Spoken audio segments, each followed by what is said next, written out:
just received news that Universal Studios is also launching its reboot of its Monster franchise and this is something that is starting with The Mummy, and it also has stars Russell Crowe as Dr. Jekyll and Dr. Mr. Hyde. Hyde. Yeah. He's going to be sort of the Nick Fury of the Universal Monster universe, so to say. And it also has a few other names attached to it. Johnny Depp has been announced as the Invisible Man. Sofia Boutella is already starring as the Mummy, and we have Javier Bardem as the Frankenstein's monster. But there are a few other monsters that are going to be in this universe, the cast for which has not been decided, finalized as of yet. If I'm not mistaken, there are a few monsters that include the Wolf Man and creature from the Black Lagoon.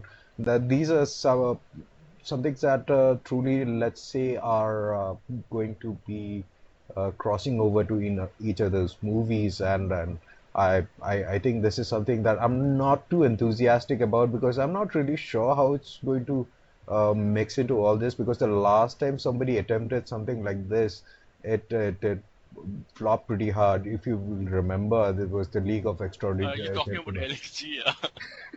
LXG, man, that's a different topic, and I think we should discuss that someday. Like, you have this awesome property, everything is written, and then you fuck it up so bad, Alan Moore completely disappears from this entire world. He just says fuck it and he leaves. The fuck up of that level, my god. But also, the Universal monster universe which is there, that is the original, mashup, expanded world that we had originally. If you remember, we had all those old movies with Dracula meets Frankenstein and Yeah. Frankenstein meets Wolfman and all that. But I don't think that they were connected in a way in which they are trying to do over here. Like you said, I think Nick Fury is the correct analogy for this. He'll be leading something known as the Prodigium. Yes. So that is the shield of this universe. And also, Bride of Frankenstein comes out on February 14, 2019. So it'll be a totally different kind of movie to watch on Valentine's Day. And it's being directed by Bill Condon, who recently made The Beauty and the Beast. Yes, I haven't gotten the chance to watch that movie because, in all fairness, I'm not really a big Disney fan. I'm not talking about Star Wars because that's a totally different genre which Yeah, you can't consider not a the Disney movie. acquired, Yeah, not the right? acquired Not the one. acquired franchise. So they have made a And yeah, also this not including Pixar, but Disney alone, right. they're too sappy for me. They're good children movies, but they don't I don't enjoy them that much. So this is something that Bill Condon probably I'm sure he did a good job because it made a lot of money, but Right.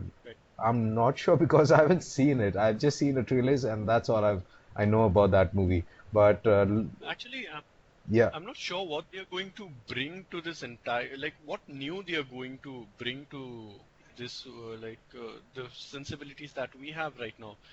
Because quite honestly, I think this ended in the 80s. Yeah. I don't think like we will get that hyped for even the Mummy that is coming out. It's like just a fun, stupid movie, and if they just made these standalone, fun, stupid movies, in my opinion, they would have worked better.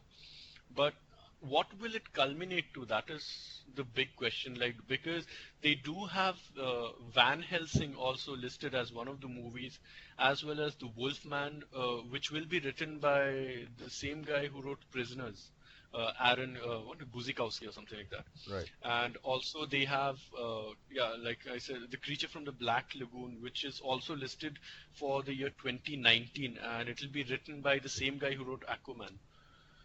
So it's quite interesting with the choices that they are making, but I'm not sure that where it will culminate to, because there was a movie known as Monster Squad. I'm not sure if you saw that movie, in which there were a bunch of kids who Yeah, like fight off I the just, entire universe.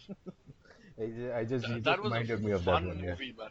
Y- Monster there, Squad was amazing. exactly. There was this bunch of movies that came out, just come out in the 90s and the 80s, and Right. most people have never heard of these movies, and these movies are so damn fun. Granted, they are not like your franchisee building movies, but they are so damn Yeah. fun that you wish they did make franchises out of those movies. But this is a concept that actually I think has caught up with a lot of steam nowadays. Everybody is trying to build up their franchisees. Universal doesn't want to be left behind, so it's doing the same. Again, there needs to be a lot of crossovers. Dr. Jekyll and Mr. Hyde. Russell Crowe is appearing in the Mummy, and I'm guessing he's going to appear in the movies. But that also means Yeah. that there has to be something. It has to build up to something, which means that the monsters truly will not die. They will be captured, and then we'll be seeing some sort of your build up to. It has to build up to something. It cannot be the separate disjointed movies that trump up each monster, and then each monster dies at the end of each movie. It just doesn't work in that way. But let's Remember see, the last time this happened? which was. Like, can you remember what was the last time that you saw villains lined up, but that movie never came? Amazing Spider-Man 2. Oh, wow. That. They had that entire room with the vulture's wings and Doctor Octopus's tentacles, and that guy just walks across the room. And yes, Spider-Man 3 will have the Sinister Six. That never happened. Oh my God, that was a fuck up of epic proportions. I think they built up the universe in the right way, but they just couldn't make any money on that. It's very sad.